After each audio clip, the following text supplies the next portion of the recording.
زانیارێک و دلێکی واکێ نەسکرە و زانایەی دڵی کۆمەڵگەی ناسی. مارتین ڤان برونیسن زانیارێکی هۆڵەندی و دۆستی کوردانە. مارتن ڤان بروینێسن زانیارێکی هۆڵەندی و دۆستی کوردانە.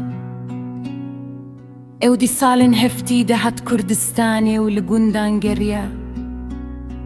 ئەو لە ساڵانی هەفتاکاندا هاتە کوردستان و لە گوندەکان گەڕا. مارتن فێری زمانی کوردی بووداک و بە خەلکێرە بپەیوە. مارتن فێری زمانی کوردی بوو بۆ ئەوەی لەگەڵ خەڵکدا بدوێت وێ بکە داخۆ پرتوکە ئەخا شێخ و دەولەت نویسند. ئەو بە ماندووبوونی خۆی کتێبی ئاغا شێخ و دەوڵەتی نووسی.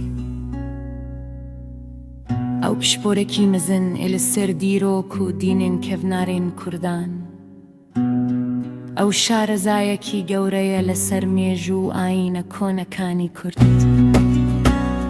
مارتن نیشاندا کوچاندا کوردی خودی کوراهیەکە بیرۆکیە. مارتن پیشانیدا کە کلتوری کوردی خاوەن قوڵیەکی مێژوویە. ئەو هینجی لە زانین گەهان پشتگیریە دەدێ خوێندەکانên کورد. ئەو تا ئێستاش لە زانکۆکاندا پاڵ پشتی قوتابیانی کورد دەکات. ji bo wî Kurdistan wekî mala duyemîn a zanisteyê. Bo ew Kurdistan wek malî duhemî zanist waye. Çîroka wî nîşan bidat ku zanyarî piraherî xurt a dostaniyê.